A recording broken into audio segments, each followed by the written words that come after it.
알아두면 유용한 경제 정보가 가득합니다. 훈훈한 경제와 함께 하시죠. 오늘도 쿠키뉴스 송금종 기자 나와 있습니다. 안녕하세요. 네, 안녕하세요. 쿠키뉴스 송금종입니다. 네, 오늘은 어떤 내용 준비되어 있습니까? 여러 규제에도 불구하고 집값 상승이 멈추지 않자 정부가 민간 택지에 대한 분양가 상한제를 적용한다고 합니다. 분양가 상한제는 주택을 분양할 때 택지비와 건축비에 건설업체의 적정 이윤을 보탠 분양 가격을 산정해 그 가격 이하로 분양하도록 정하는 건데요.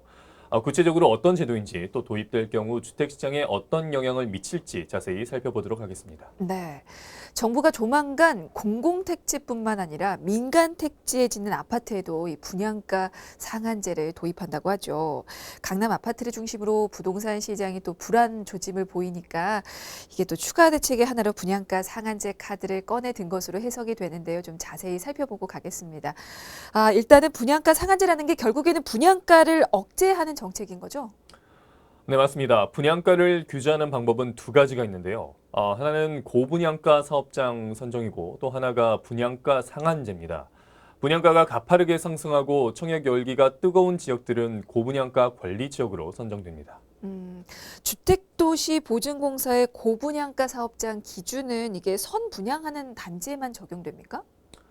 네, 그렇습니다. 그래서 사업성이 우수한 단지, 즉 강남과 같이 일반 분양시 분양가가 높게 형성될 것으로 예측되는 단지의 조합은 사업 비용 및 금융 비용 부담을 감수하고서라도 후분양제로 전환하고 있습니다.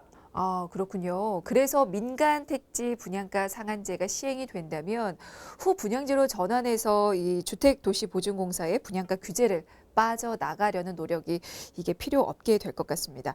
자, 그러면 분양가 상한제에 대해서 좀 자세히 알아보겠습니다. 이번에 민간 택지에도 적용한다고는 하지만 원래는 공공택지에 적용되던 제도인 거죠. 네, 국토부가 택지비와 건축비를 계산하고 분양가 심사위원회 등을 통해 분양가의 적정성을 보는 것으로 선분양이나 후분양에 관계없이 모든 공공택지 분양 단지들은 분양가 심사를 받아야 합니다. 이때 택지비는 감정평가액의 기타 비용을 합산한 가액으로 정하고 건축비는 국토부 장관이 매년 2회 고시하는 기본형 건축비를 따르기 때문에 건축비 상한선은 올해 3월 기준으로 평당 644만 원입니다. 그러니까 건축비 상한선이 또 정해져 있어서 공공택지 분양가가 민간 그 분양보다 더 싼 거군요. 그러면 현재 공공택지 아파트는 모두 분양가 상한제 대상에 속하는 겁니까?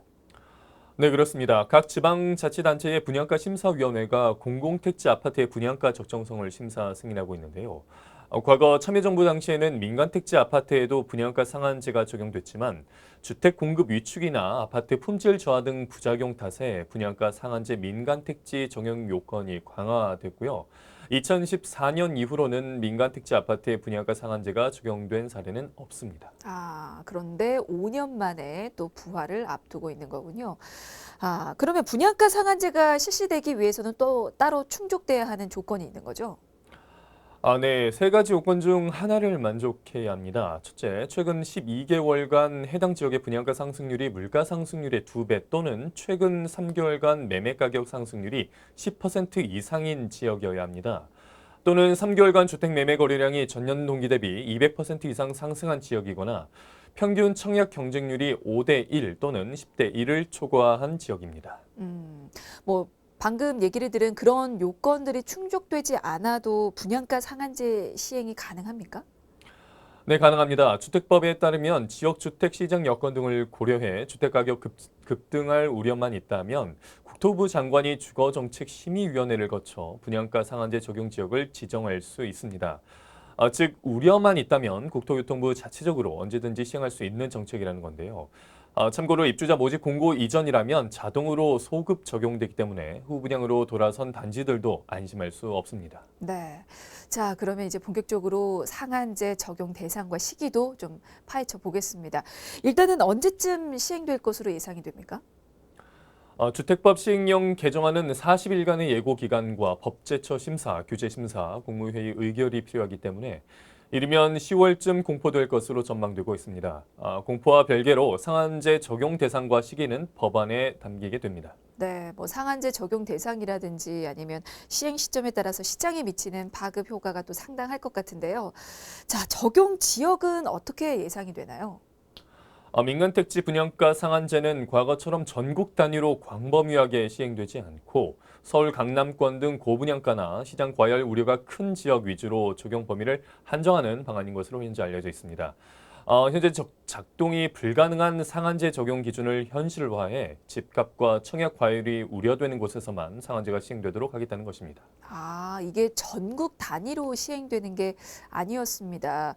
집값이 크게 오르는 지역이나 아니면 청약 과열이 우려되는 지역에만 적용이 되는군요. 네, 과열 지역을 중심으로 분양가 상한제를 적용할 것으로 예상되고 있습니다. 네, 알겠습니다.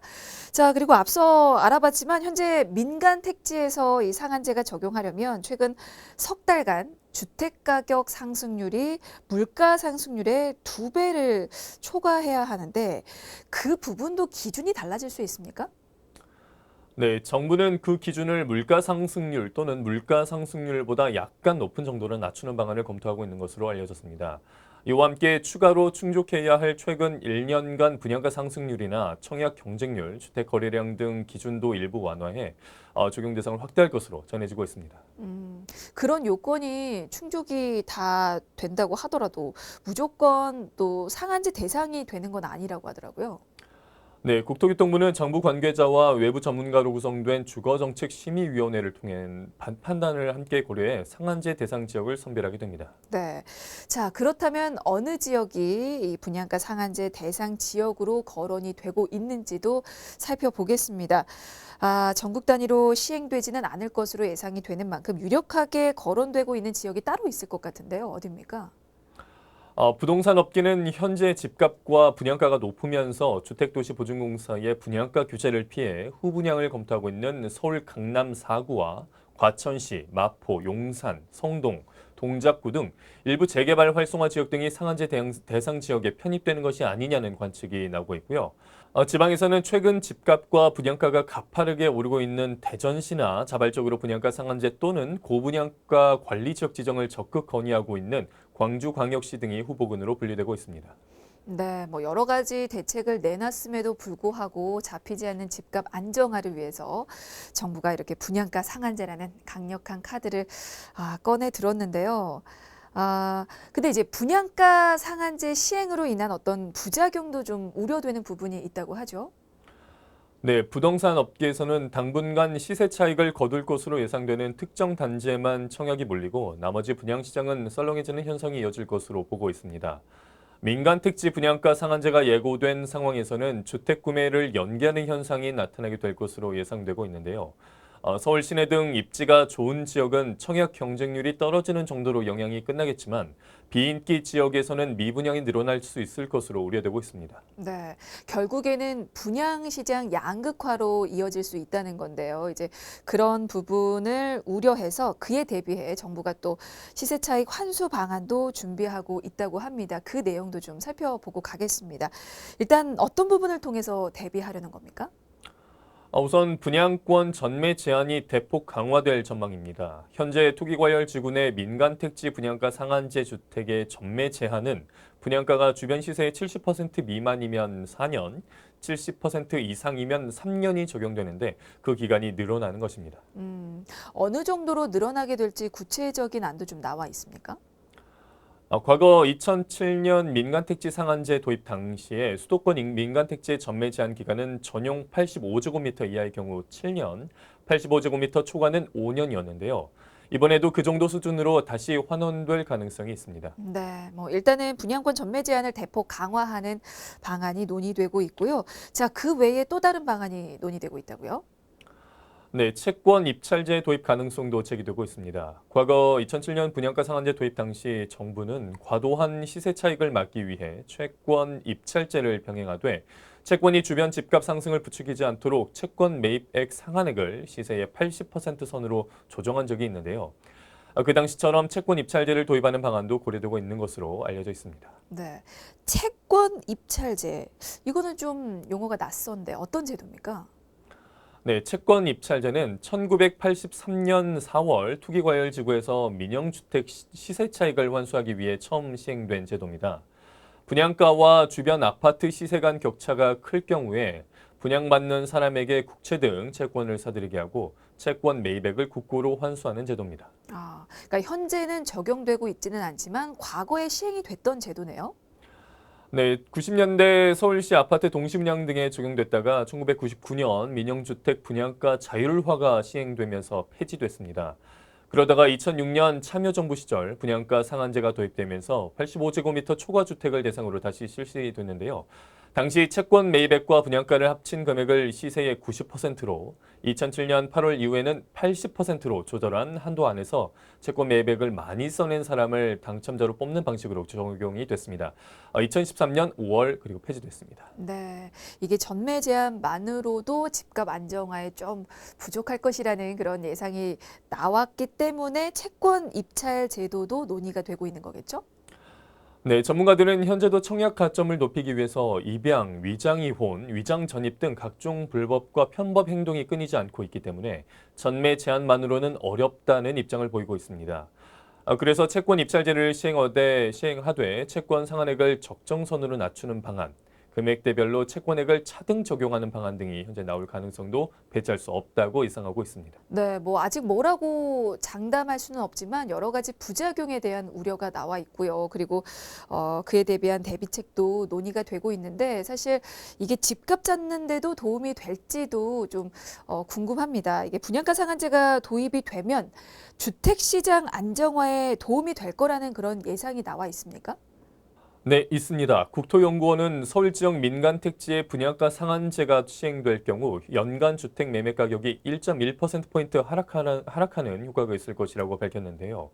지난해 전국 준공 실적이 62만 7천여 채로 크게 증가했고 최근 3년간 주택 인허가 실적도 장기 평균치를 넘어서 당분간 공급 물량이 부족하지 않다는 것을 근거로 내세웠습니다. 네, 이게 긍정적인 예상과 부정적인 예상이 모두 나와 있군요. 자, 그렇다면 현재 시장 상황도 좀 살펴보겠습니다. 민간 택지 분양가 상한제 확대가 기정사실화되면서 이 서울 주택 시장의 온도차가 좀 뚜렷해지고 있는데요. 매매 시장과 전세 시장 온도차가 전혀 다르다고요? 네, 매매 시장은 관망세가 가중되면서 주춤한 반면 올해 상반기까지 안정적이던 전세 시장은 전세값이 3주 연속 상승세를 기록하고 있습니다.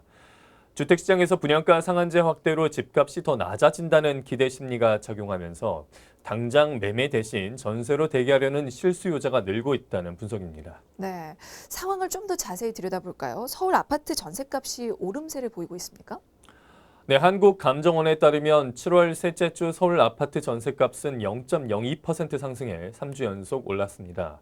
서울 아파트 전세값이 상승세로 돌아선 건 지난해 10월 넷째 주 이후 36주 만의 일입니다. 네. 자, 무려 9개월 만에 서울 전셋값이 상승세로 돌아섰는데, 그럼 지금은 어느 정도 선입니까?